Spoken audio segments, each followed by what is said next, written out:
Okay, doing the unboxing here. Seems to be in good shape.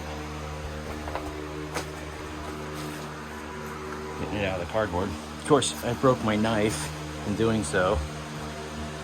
But mechanism is all in order here, it looks like. Undamaged. Looking good. Getting some cardboard down. It does look like it's shorter than the other one. Shorter and fatter.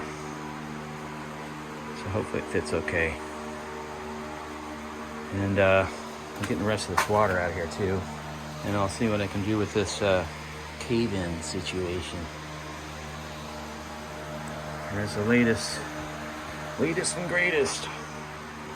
Plus there's lots of orbs floating around, as you can see, so obviously this place is haunted.